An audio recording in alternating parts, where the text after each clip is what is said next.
Como veíamos la semana pasada, iniciamos la última verdad de las evidencias de salvación, de las 14 evidencias de esa lección.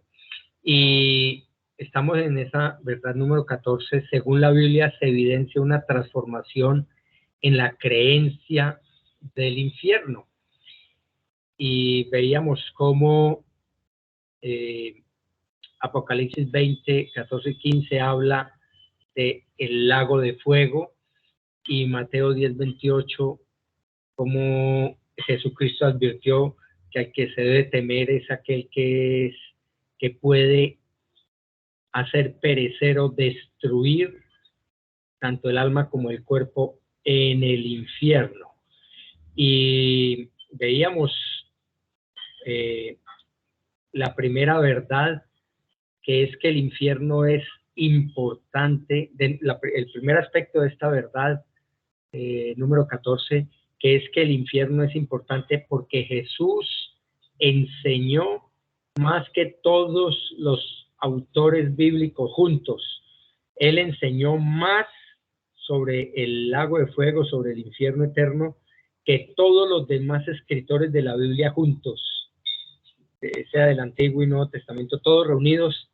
Jesucristo, en cuanto a este tema, llevó muchísima más información en detalle de lo que significa la existencia del infierno.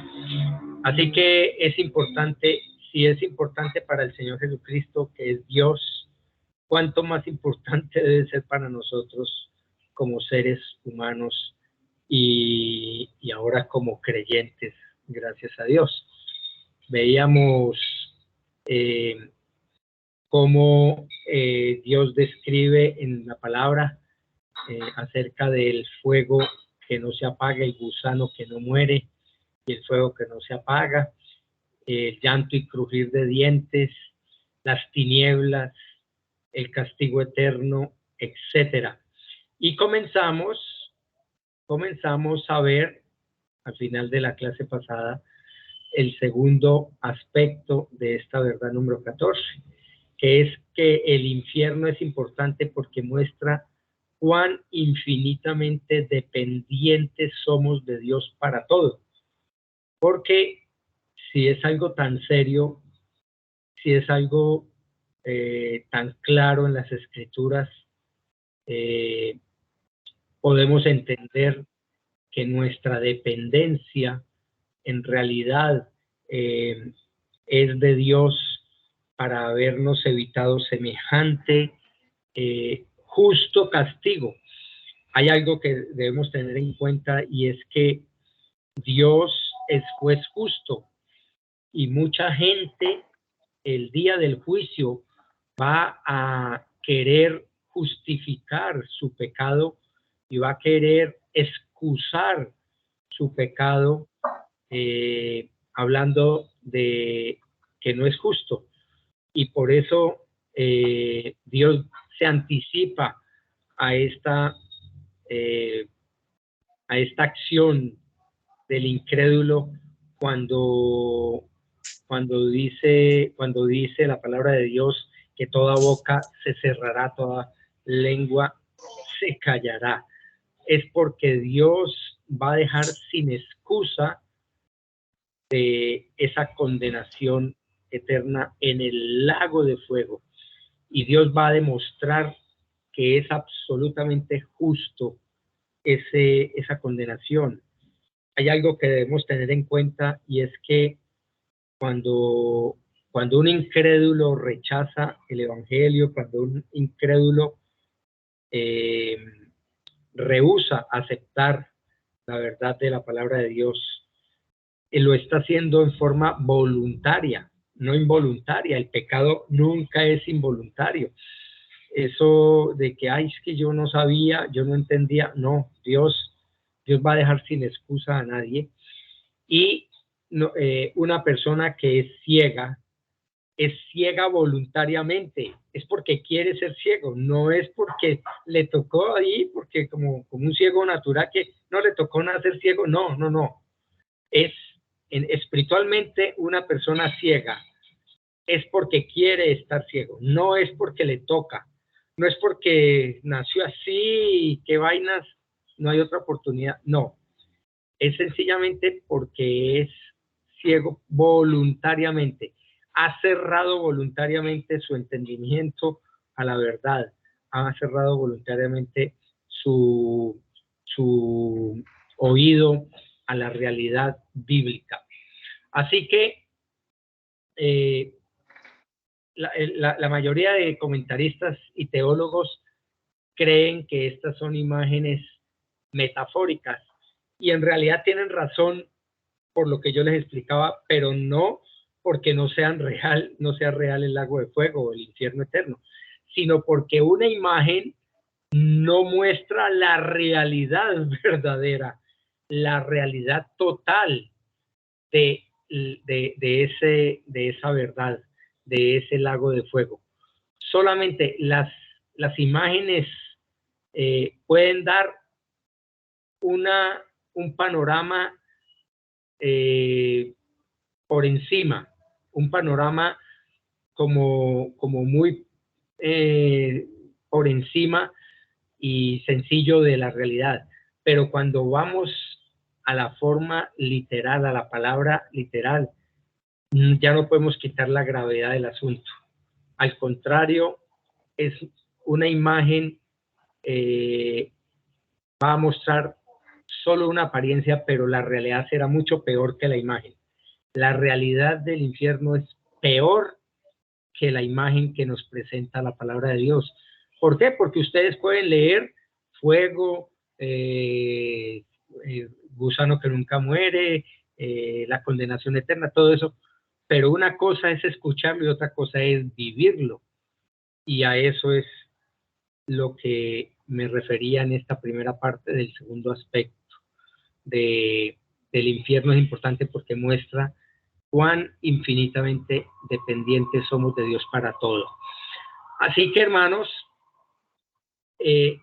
estar lejos del favor de Dios, estar lejos del rostro de Dios, es estar separados de la bondad, pero no estar separados de Dios, porque Dios va a estar presente en el lago de fuego, derramando su justa ira y haciendo su justicia. Por eso es terrible. Si hay algo terrible en esta verdad, es la presencia de Dios en la condenación. Eso va a ser espantoso. Eso va a ser terrible. Ahora, aquí continuamos de lo que quedamos la semana pasada, en cómo la enseñanza de Jesús, en esa enseñanza, la condena final que sale de la boca de Dios es: apártense de mí, apartaos de mí, hacedores de maldad. Esa es la sentencia final. Esa es lo que Dios va a decir cuando una persona sea condenada justamente en su pecado voluntario. Y esto es extraordinario, porque simplemente estar lejos de Dios es lo peor que nos puede pasar. Es lo peor. ¿Por qué? Porque ustedes y yo y todos los seres humanos y toda la creación fuimos originalmente creados para exaltar, para reflejar, en nuestro caso como raza humana, para caminar en la presencia de Dios, en la presencia inmediata de Dios. Y eso lo pueden ustedes constatar en Génesis 2, cuando Dios está avalando la creación y dice que todo es bueno, pero encuentra que cuando el hombre está solo no es bueno, etcétera, y entonces le hace caer en profundo sueño. Viene la creación de Eva y Dios quiere que el hombre como tal esté en su presencia. Por eso es trágico pensar que el propósito por el cual nos creó Dios no se va a cumplir en los incrédulos, no porque Dios quiera, sino porque el hombre quiere. Recuerden, Dios es soberano en la salvación, pero el hombre es soberano en la condenación. Eso es una realidad y eso es triste. Es bastante lamentable que no entendamos este asunto de la manera correcta. Por eso, en cierto sentido, y por supuesto, Dios está en todas partes y lo sostiene todo, incluso, como ya les acabo de decir, lo peor del infierno es la presencia justa de Dios derramando su justa ira, porque Él lo asume en forma personal. Sobre todo condenado, Él va a estar derramando directamente y personalmente su justa ira. Pero en el asunto de apartados de mí, está hablando en el sentido benevolente, en el amor benevolente, en el sentido misericordioso. Por eso es que dice Hechos 17:28, porque en Él vivimos, nos movemos y existimos, así como algunos de vuestros mismos poetas han dicho, porque también nosotros somos linaje suyo. Así que en ese sentido es imposible apartarnos de Dios o que Dios sea parte de nosotros. Pero incluso el infierno no puede existir a menos que Dios lo sostenga. Sin embargo, la Biblia dice que el pecado nos excluye del rostro de Dios. Y eso hay que saber en qué contexto lo dice. Dice Isaías 59:2. Isaías 59:2 dice, pero las iniquidades de ustedes han hecho separación. Por favor, me cierran el micrófono. Por favor, me cierran el micrófono. Gracias. Dice, pero Isaías 59:2, pero las iniquidades de ustedes han hecho separación entre ustedes y su Dios, y los pecados le han hecho esconder su rostro para no escucharlos. Ahí habla en sentido figurado, metafórico, de cómo Dios aparta su rostro a causa del pecado. Toda la vida, el gozo, el amor, la fortaleza y todo el significado de lo que hemos buscado y anhelado se encuentran en la presencia, en el rostro de Dios. Es decir, nuestro favor es su presencia, es su compañerismo, es su gloria, es su placer, su satisfacción. Por eso el pecado es el único que puede quitarnos ese gozo mismo de la salvación. ¿Y por qué razón? Porque nos aparta de esa mirada benevolente, de ese rostro lleno de satisfacción, de gloria, de placer de Dios. Y eso es lo grave del pecado. El pecado sí nos puede quitar ese gozo de la salvación. ¿Qué decía el rey David cuando cuando tenía esa carga en la conciencia de su pecado de asesinato y de adulterio por más de 14 meses? Devuélveme el gozo de tu salvación, porque el pecado lo había apartado del rostro de Dios, de la presencia de Dios como tal en su benevolencia.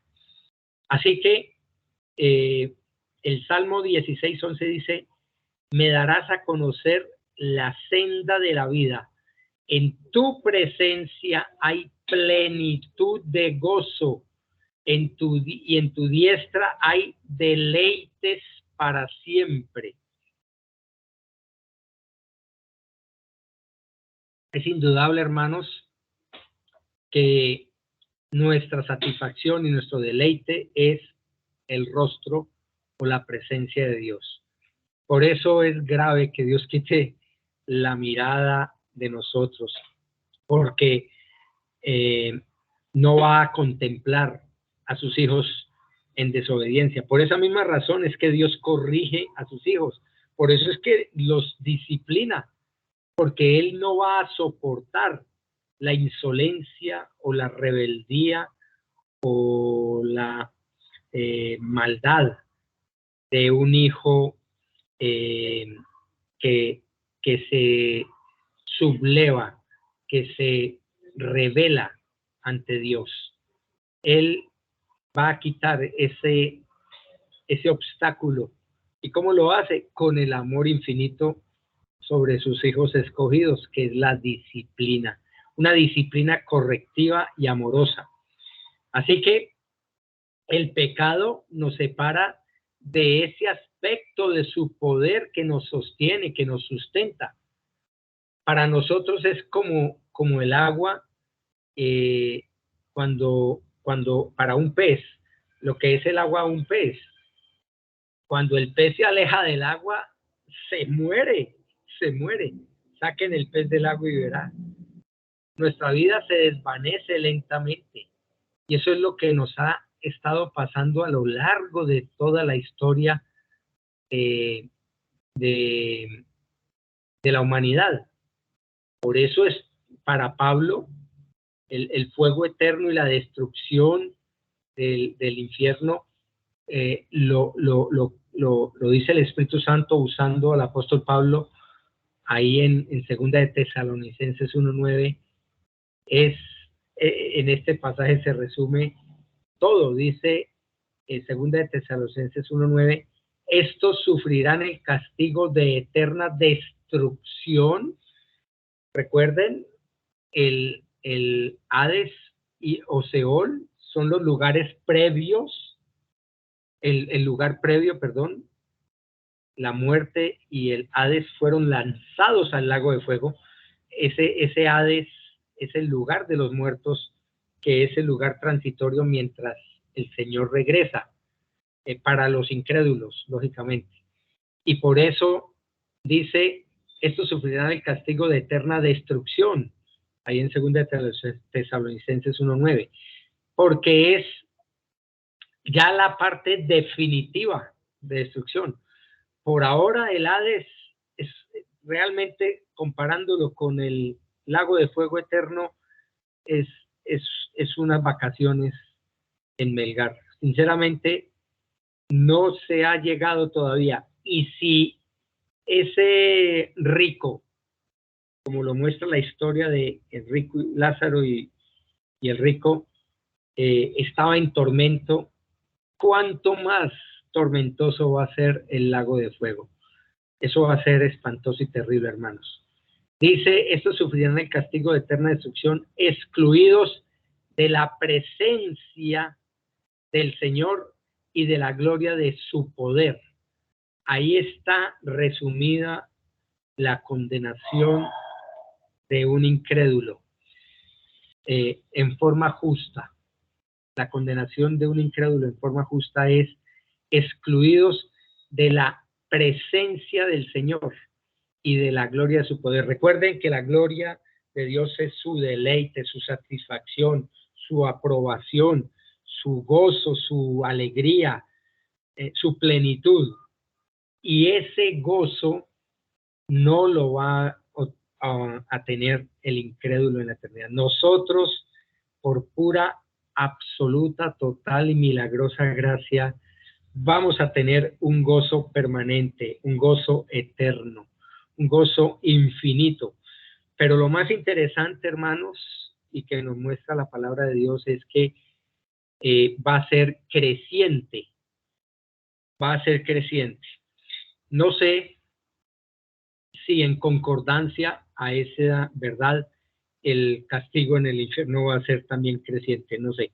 La Biblia no nos lo asegura, pero lo que sí sé es que por simple lógica, si conocer a Dios nos da gozo, satisfacción, alegría, glorificación, empezamos a reflejar la gloria de Dios, y cada vez que conocemos algo más del Señor, aumenta, se acumula ese gozo, se añade esa satisfacción.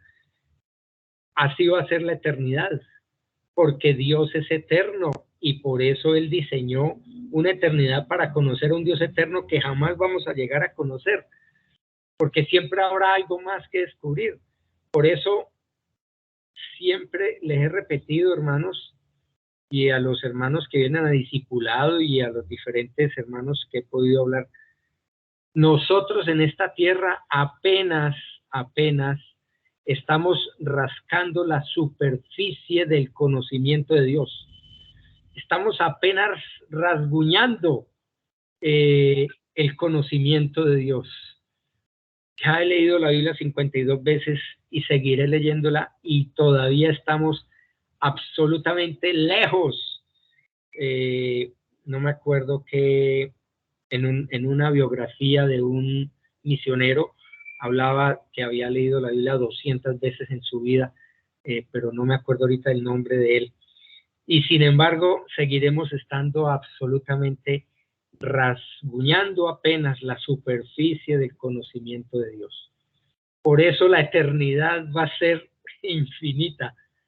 Y alguien definió la eternidad, si recuerdan bien, alguna vez hice la ilustración, la eternidad, tanto para el gozo nuestro como creyentes, como la eternidad para los incrédulos en el infierno eterno, es como si se cogiera la tierra y la tierra fuera una esfera de acero completamente sólido, una esfera de ese tamaño de acero. Y si una hormiguita empezara a caminar en línea recta, en radio, sobre esa esfera de acero, entonces esa hormiguita, a medida que va caminando, dele vueltas y dele vueltas a la tierra, a la velocidad de la hormiga, ¿no? Imagínense cuando empiece a hacer caminito y cuando empiece a hacer media tal. Cuando esa esfera sea partida en dos por estar desgastada la esfera de esa hormiguita dándole vueltas a esa esfera cerrada, ahí comienza la eternidad. Hermanos, la eternidad o sea, no se puede medir. Es inmedible porque es eterna. Entonces, es un estado permanente, continuo. Fíjense bien que Dios hizo la creación y puso el tiempo dentro de la creación. Por eso Dios es eterno. Para Él un día es 1000 años como 1000 años y 1000 años como un día. Porque no existe tiempo. El tiempo lo creó Dios y lo introdujo dentro de la creación para nosotros. Pero Dios es atemporal, no tiene medida. Y si Él dice que ese infierno es eterno, así va a ser, hermanos. Y espero que no sea creciente el dolor porque va a ser peor todavía, pero bueno, va a ser espantoso y terrible. Sí va a haber mayor condenación en aquellos peores pecadores que voluntariamente rechazaron a Cristo sabiendo la verdad. Por eso estos sufrirán el castigo de eterna destrucción. Eterna destrucción. ¿Cómo puede ser que algo se esté destruyendo eternamente? Porque cuando uno dice se destruyó, se quemó, se volvió ceniza, ya pasó, se acabó. Pero esto no tiene parada. Es eterna destrucción, estarse destruyendo eternamente. Eso es el Gehenna. Eso es algo espantoso y terrible, hermanos. Imaginemos, como les decía la semana pasada, imaginemos a cada persona que pasa por el lado de nuestra vida en esa eterna destrucción, a cada persona que nos encontramos en el día, a cada persona que visitamos o que nos visita o que conocemos cuando vamos a comprar algo en la panadería, en el supermercado. Piensen en esas almas, hermanos. Piensen en una destrucción eterna. Esto no es un juego. Eso es mi motivación para predicar el evangelio y entregar tratados es entender que estas personas estarán eternamente condenadas, eternamente destruidas. La separación de Dios y sus bendiciones para siempre es la realidad a la que apuntan todos estos símbolos, todo este lenguaje metafórico que hemos visto desde la semana pasada y estamos viendo hoy. Por ejemplo, cuando Jesús habla de ser destruido en el infierno, esta palabra que se usa es, un momento, es la palabra griega apolumi, que apolumi no significa ser aniquilado de la existencia, sino significa ser destruido en la existencia. O sea, es que infierno significa destrucción continua, pero no tiene fin. Es como la hormiguita sobre la esfera de acero. Nunca jamás va a partir esa esfera. Y si la llega a partir, apenas estará comenzando la eternidad. Hermano, piensen en cientos de miles de millones de siglos y no ha comenzado todavía. Es la parte inicial, la cuota inicial de una eternidad infinita. Eso realmente, hermano, se queda uno sin aliento. Solamente trasladen su imaginación y lleven ahí el rostro de sus seres queridos, de sus papitos, de sus mamitas, de sus hermanos, de sus esposas, de sus hijos, lleven ahí la imagen y se darán cuenta que hay algo que no estamos haciendo, y es predicando, y es anunciando, y es advirtiendo, no condenando, sino advirtiendo, como lo hizo el Señor Jesucristo. Y por eso el apolumi o destrucción es una aniquilación en la existencia, ser destruido en la existencia, ser arruinado para ser inútil para un propósito previsto. O sea que cada alma en el Seol, en el Hades, que hoy está aguardando el juicio final, ya entiende que su propósito por el cual fue creado era la adoración a Dios, la obediencia y satisfacción de Dios. Pero en ese momento ya sabe que ese propósito no lo cumplió en su vida, y mucho menos lo va a cumplir en la eternidad de un lago de fuego. Ese apolumi es arruinarse eternamente, dejar inútil a alguien para no poder cumplir el propósito por el cual fue creado. Y nosotros fuimos creados para la gloria de Dios. Por eso la imagen del Gehenna que hablamos la semana pasada, los gusanos, esos gusanos que nunca mueren, esa es una imagen de descomposición. Una vez que el cuerpo está muerto, pierde toda belleza, pierde su fuerza, pierde su coherencia, pierde su vitalidad y comienza a romperse en forma molecular en sus partes constituyentes. Empieza a podrirse, a dañarse, a apestar. Empieza una desintegración, se empieza a secar hasta que llega a convertirse en el mismo polvo del cual fue creado. Y esa desintegración, por lo menos físicamente, nosotros sabemos que tiene un fin. Pero ¿saben qué, hermanos? Eso no va a suceder con las almas. Las almas, ojalá un día se desintegraran y ya no cumplieron su propósito y desaparecieron. Y esa es la esperanza de los testigos de Jehová y de otras religiones, en la cual ellos no estiman cierto el infierno, sino que si alguien murió y fue condenado, entonces es aniquilado. Y aniquilamiento total significa lo que predican estos falsos religiosos, falsos hijos de Dios. Lo que significa un aniquilamiento es que ya no piensas, ya no sientes, ya no hablas, ya no oras, ya nada. No. Lo que Dios dice en la palabra es que nunca dejaremos ni de pensar, ni de sentir, ni de vivir, ni de orar, ni de hablar, ni de percibir, ni de ver, nunca. Eso es algo, y Dios escogió soberanamente que cada persona va a presenciar su propia condenación eternamente. La va a contemplar. Cerraron los ojos a Dios, a Cristo, a la palabra, cerraron sus oídos a la palabra de Dios, al Evangelio, y ahora les toca abrir los ojos y abrir los oídos en su condenación.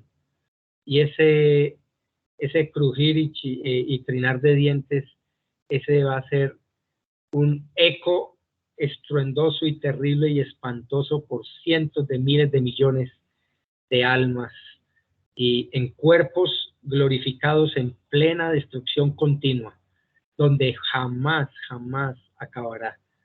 Entonces, ¿qué es un alma humana destrozada? ¿Cómo es? Ya les dije, no deja de existir, sino que se vuelve completamente incapaz de todas las cosas para las que el alma humana fue diseñada. ¿Para qué fuimos diseñados? Para razonar, para sentir, para elegir nuestras elecciones, para dar o recibir amor o gozo, alegría, etcétera, etcétera. O sea, fuimos diseñados por Dios para cosas divinas, perfectas, preciosas, pero como nosotros metimos la cucharada en la creación de Dios, metimos la pata, el hecho de que Adán, siendo nuestro representante, haya pecado, significa que nosotros pecamos con él, no por culpa de él, sino por culpa nuestra, porque somos absolutamente responsables en forma individual y personal de ese pecado que cometemos. Cometemos pecado voluntariamente. Así que, ¿por qué esa alma no deja de razonar, sentir y decir tal? Lo que deja de hacer es de hacerlo para la gloria de Dios. El alma humana fue construida para adorar, para disfrutar el verdadero Dios, satisfacernos en el verdadero Dios. Y toda la vida verdaderamente humana debería fluir en eso. Todos los seres humanos deberían preguntarse por qué no estoy gozando de Dios hoy, por qué tal. Pero el ser humano está enceguecido y cree que gozar de Dios es sus empresas, su dinero, su belleza física, su orgullo, su lo que sea, su pecado, su gula, su lo que sea. Eso es lo que están en una imagen distorsionada de lo que es tanto la verdad de Dios como la libertad de Dios. Dios es verdadero y Él quiere que vivamos en su verdad, en su palabra, que la creamos, que la vivamos, que la atesoremos, la guardemos, que la prediquemos. Él lo quiere. Sin embargo, muchos creyentes, entre comillas, diciéndose ser hijos de Dios, no quieren saber nada de la palabra. Y eso lamentablemente demuestra que esa persona difícilmente ha nacido de nuevo. Difícilmente ha nacido de nuevo. Por eso, todo en nuestra vida fluye en torno a ese gozo, a disfrutar de la presencia de Dios como nuestro Señor y Creador y Padre. Pero en este mundo toda la humanidad, incluso aquellos que se han alejado de Dios, todavía disfrutan del sustento providencial de Dios. Son providencias generales o amables de Dios, o gracia común que conocemos. Es una gracia general, pero esa gracia va a tener su fin. Dice Hechos 14, 16 y 17. En las generaciones pasadas, Dios permitió que todas las naciones siguieran sus propios caminos. Y el 17 dice, y sin embargo no dejó de dar testimonio de él mismo, haciendo bien y dándoles lluvias del cielo y estaciones fructíferas, llenando sus corazones de sustento y de alegría. Dios dice en su palabra que Él nunca ha dejado de proveer a esta creación y a los seres humanos, por más inútiles que seamos para su propósito. Sin embargo, Dios no ha dejado de dar esa gracia común. Hasta el día del juicio, Él lo va a seguir haciendo. Santiago 1:17 dice, toda buena dádiva,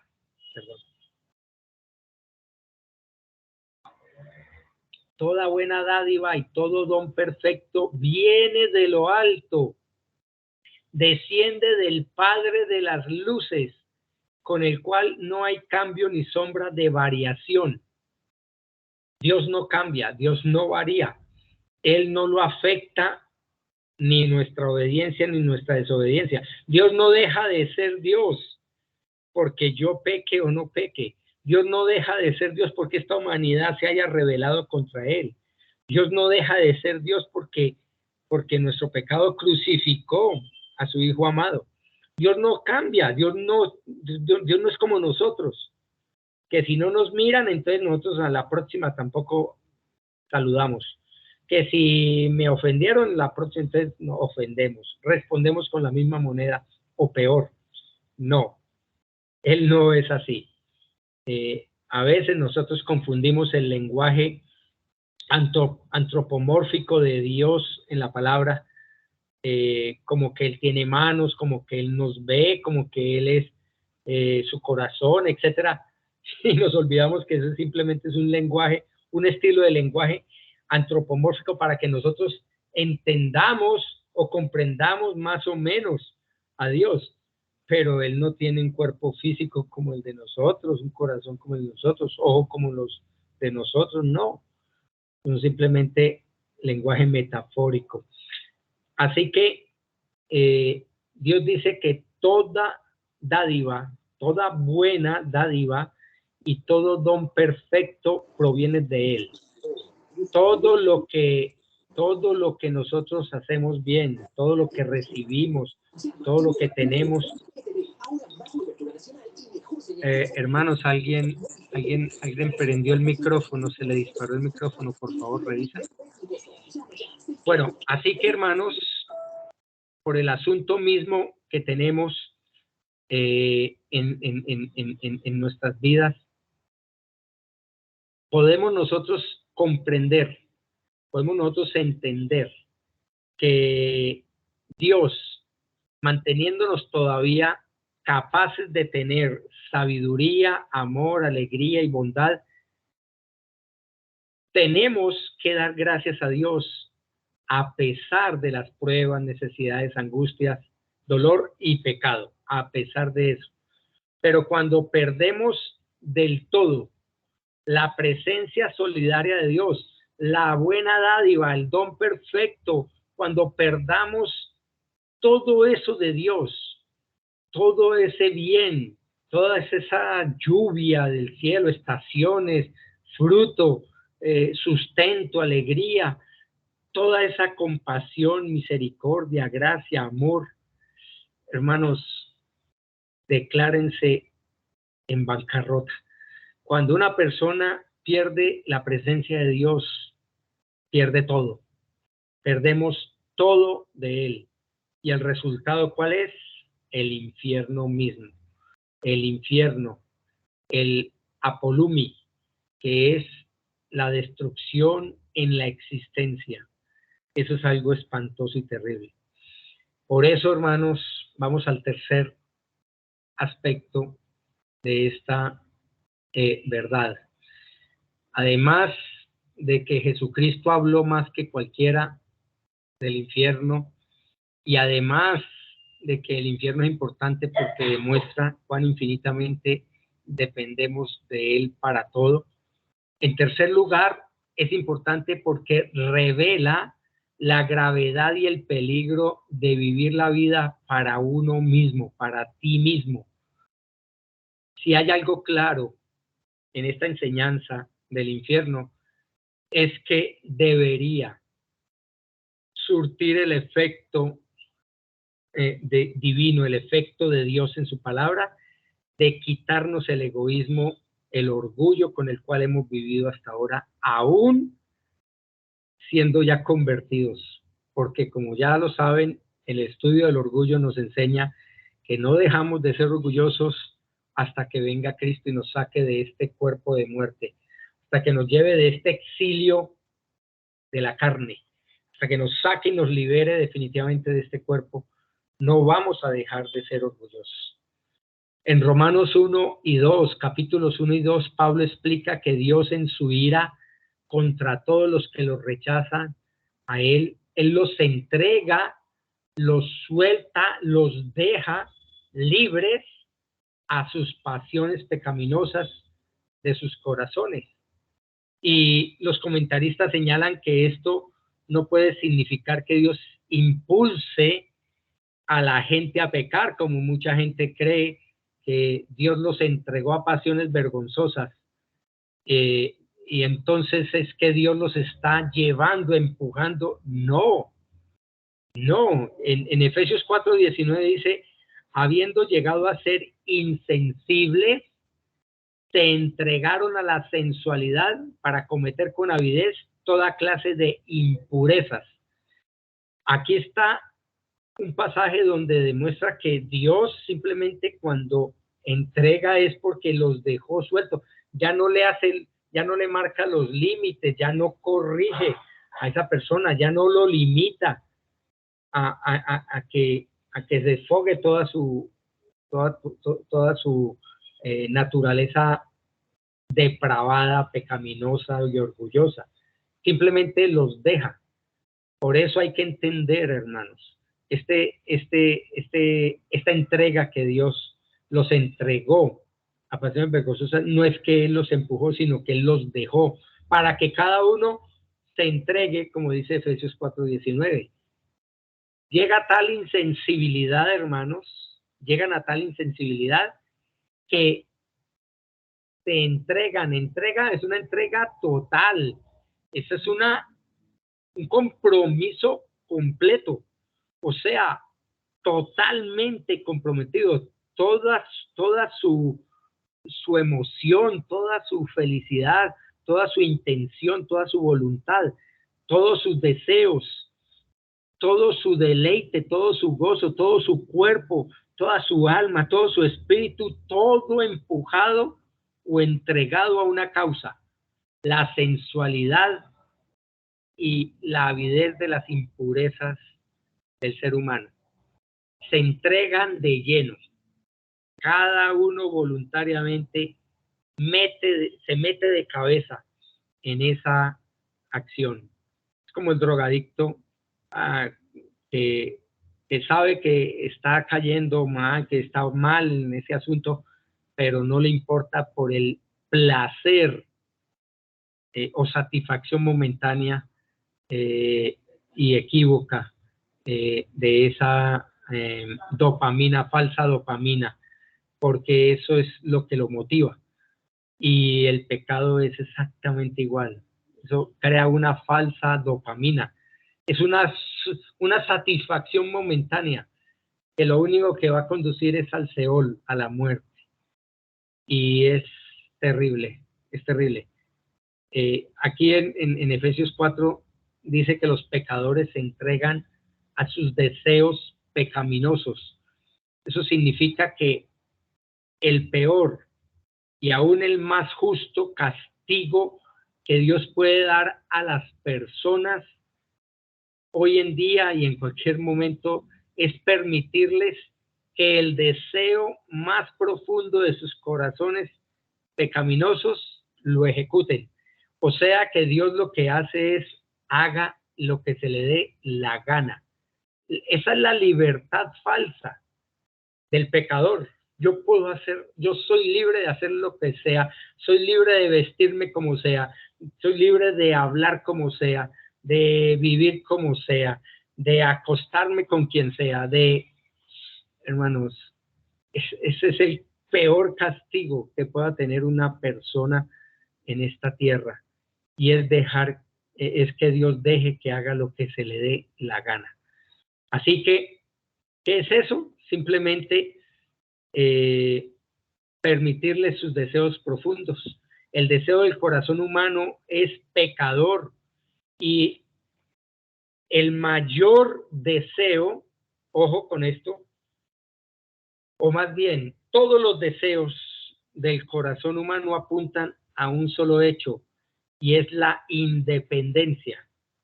La independencia es la búsqueda de todo ser sin Dios. Quieren independizarse de Dios, no seguir las reglas de Dios, no ser regidos de Dios, no ser llamados fanáticos de Dios, no, mejor dicho, no quieren saber nada de Dios. Por eso alguien dijo que el infierno era la respuesta a las oraciones de los incrédulos. Y los incrédulos sí oran, hermano, sí oran, oran para sí mismos.